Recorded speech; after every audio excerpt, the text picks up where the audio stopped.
Hello, my Redemption family.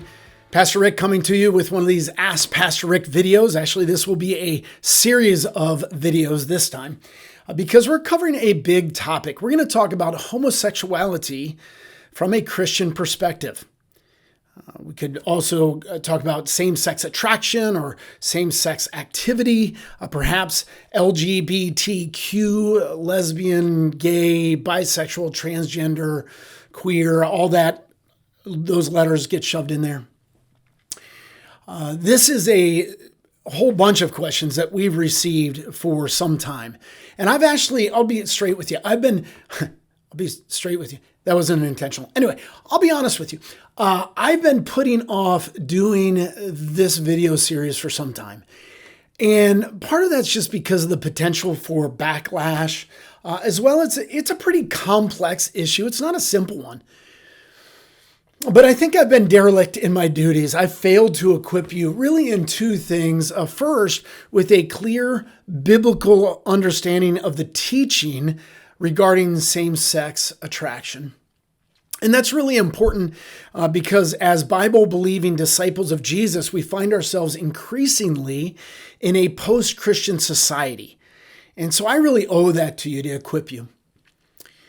But then the second very important, equally as important part is how should we as Christians respond? I need to equip you in that because basically part of this video series will be a message of mistakes that we have made as Christians and as the church.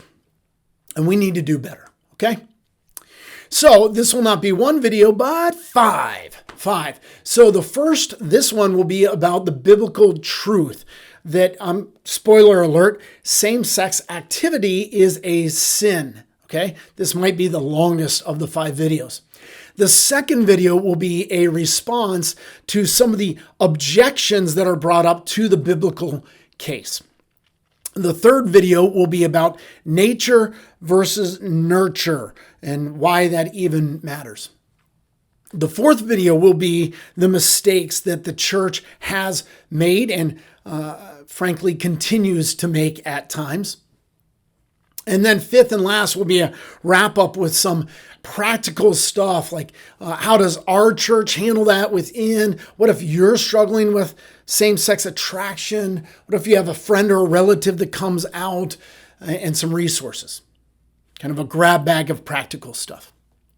All right, so that said, before we jump into the biblical case, I need to give a caveat. Not everyone will agree with our position. In today's society, that's obvious, right? And by the way, it's not unique. As humans, we disagree about all kinds of stuff, right?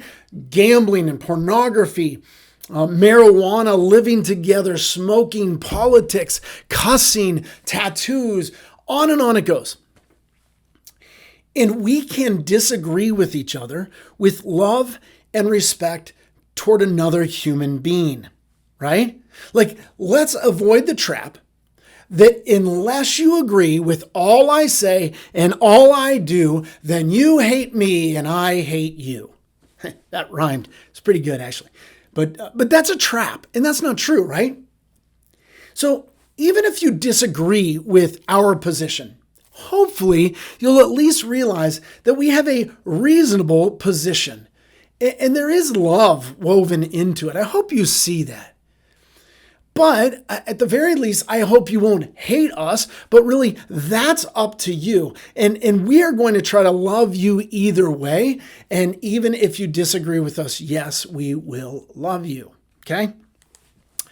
In any case, I'm really doing this video series to help shepherd our congregants right here at Redemption Chapel. Now, if you go to Redemption Chapel and these things make you wrestle and you're confused or you disagree and you want to discuss that with one of our pastors, by all means, call into the front office, set up an appointment. But what we won't do is have keyboard warrior battles in the comments section with people from around the globe. That's really not our interest. After all, let's not be too surprised. I'm a pastor of a Bible-believing church. I'm going to be taking a position that Christians have held for 2,000 years. So please pump the brakes on any sense of outrage. Absolutely, we can disagree charitably with each other. And yes, as Christians, we've made some big mistakes. I will address some of those. But let's avoid the intolerance that has shock and outrage because a Christian holds a traditionally Christian position that's quite clearly in our sacred text, the scriptures, the Bible. Like, that would be really intolerant to not allow Christians to hold to the scriptures. You see that? Okay, so that's a caveat. Now let's roll up our sleeves and let's jump into it and talk about the biblical truth. As soon as I do that, I've got to hit another caveat that, of course, I'm addressing this for Christians who embrace the Bible. Some have a weaker view of the scriptures, whether they know it or not, and this video might not scratch the itch for them. And so I'm not going to spend time defending, giving apologetics for our view of the scriptures. That'd be another video, okay? I'm going to assume that. So that assumed, yes, homosexual activity is a sin according to the Bible. Notice I said activity, not attraction. I'll come back to that. But for now, let's look at some biblical data, all right? We'll start out where the Bible starts out. Genesis chapter 1, the created order. Now, in Genesis 1, we do not find a prohibition against homosexual activity. Not there. But what I don't want to do is miss the positive data for one man, one woman, leave, cleave, that is one flesh. By the way, when the Bible speaks about one flesh, you understand that's sexual in nature. That is a man and a woman coming together in a way that you learned about in health class, in middle school, high school, whatever, right? There's certain anatomy here. And when I was growing up, I loved Legos. Had tons of Legos. I remember going down to my grandparents, and as soon as we would get there for a week in St. Petersburg, we'd pull out all these Legos, throw them on the Florida room, the sunroom on the floor. We'd play all week long. Loved it. One of the cool things about Legos is I knew right away that you took this end and you clicked it into that end. I never tried to put male to male, and I never tried to put female to female. Everyone naturally knows these two click together in a certain way. That's human anatomy. That's one flesh. There is positive data there from Genesis 1, as well as the natural order, natural law. But I admit to you, that's not a hugely strong case. So what we can do is flip forward in Genesis and come to Genesis chapter 19. This is Sodom and Gomorrah, specifically Sodom. But we won't spend time here because, to be honest, it's really not a great passage to affirm nor to condemn homosexuality. And I think this video is going to be long enough. So let's keep moving, okay? So we'll move forward to Leviticus chapter 20, verse 13. This is similar to Leviticus 18:22, kind of redundant, so I'll just stick in 20:13. It says, if a man lies with a male, as with a woman, both of them have committed an abomination. They shall surely be put to death. Their blood is upon them.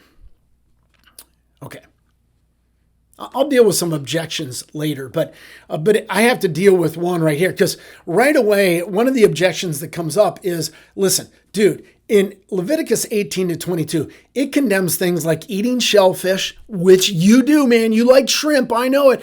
And it condemns combining two different types of fabric. Like, is that a cotton poly blend you're wearing there? Come on, man. So realize, little Christian man, that you're really inconsistent. Okay, time out. Leviticus 18-20 condemns a whole bunch of stuff, like incest, child sacrifice, bestiality, adultery, theft, the oppression of the poor, okay? So both sides on this homosexual debate are picking and choosing from Leviticus 18-20. You got to understand, unless you're saying, no, all that stuff's fine, bring it on, man. incest, child sacrifice, that's great. You're not saying that. You're saying those things are bad, but you want to say homosexuality is okay. Both sides are picking and choosing. I would just assert that we have good scholarship that backs up why we pick what we pick and not simply personal preference, okay? So what does that look like? Well, in the Old Testament, there are three categories of Old Testament law. There are moral commandments, there are ceremonial commandments, and there are civil commandments, okay? The moral are the commandments like don't murder, steal, rape, all that stuff, okay? So those are moral laws. Then you have ceremonial laws. These are the things that made the Jews uniquely Jewish people. Things like the kosher diet, including not eating shellfish. So things that made Jews unique and distinct. Those are satisfied and fulfilled in Christ. Those do not get pulled forward into the New Testament era. And then you have in the Old Testament civil laws, because after all, remember, they are a theocracy. So there's government laws, and you'll have things like punishments for crime and all that, which becomes instructive here. But for now, know this, the moral laws are the ones that get carried forward. That's why, why do you bring some forward and not others? The moral laws come forward. And one of the big clues is that the moral stuff is reaffirmed in the New Testament, which we'll see in a second with homosexuality being a sin. All right. This also takes care of another objection. If you listen to me closely as I quoted from Leviticus 20, it's like, dude, are you suggesting the death penalty for same-sex activity? What's wrong with you, man? No, we're not saying that at all. Remember, it was a theocracy, and the punishments were part of their civil law in their day, and that does not get carried forward. We are consistent about that. So, for example, in the Old Testament, it says disobedient children can be stoned. Not that they smoke the wacky tobacco. That's not what it's saying. No, but like with rocks, throw it at them, kill them, okay? Notice, nobody's suggesting in our civil government today that that's an appropriate punishment for disobedient children. However, nobody is saying that disobedience for children is totally cool. No, we'd say, you're right, that's a sin, but the punishment doesn't get carried forward. Bingo. It's exactly what we're saying with homosexuality, okay? We realize that. Hopefully that helps. All right. Now, I said earlier that they get reaffirmed in the New Testament. So let me show you a few of those. Romans chapter 1, verses 26 to 32 is a very important passage on this. Let me set it up. In verses 21 to 25, what's going on is Paul is writing about this cosmic rebellion. All of humanity has rebelled against our God, rejected the Creator. Instead, we have chosen to worship stuff in the created order. I heard Pastor Matt Chandler talk about this as we're basically saying, we don't want God, we just want his stuff. And sadly, God said, fine. And that's horribly tragic, horribly tragic. So that's verses 21 to 25. That's the setup. Now here's what verses 26 and 27 say. For this reason, God gave them up to dishonorable passions. For their women exchanged natural relations for those that are contrary to nature. And the men likewise gave up natural relations with women and were consumed with passion for one another, men committing shameless acts with men and receiving in themselves the due penalty for their error. But note this, then it goes on. Verses 20 to 31 lists a whole bunch of other sins. And because this is about cosmic rebellion of humanity against God, it's not just homosexuality, it's all kinds of stuff. And so it turns out homosexuality is just one out of many in this list. And then you get to verse 32. And what it says there is this. Though they know God's righteous decree that those who practice such things, all this list above, such things, including homosexuality, but all these other things, okay? Though they know God's righteous decree that those who practice such things deserve to die, They not only do them, but give approval to those who practice them. And to be honest, verse 32 is very true of our culture today. Okay? So, quite clearly, homosexual activity is sin, according to the Bible.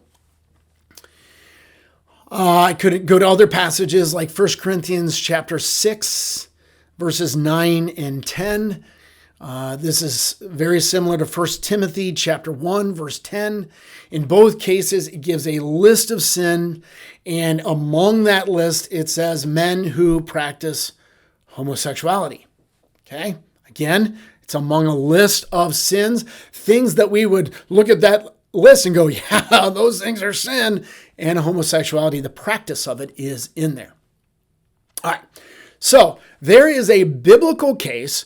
Yes, the Bible does clearly condemn homosexuality or homosexual activity as sin. I'm going to put a period right there. In the next video, what I'm going to do is answer some of the objections that are brought up toward that biblical case, right? Tune in for that.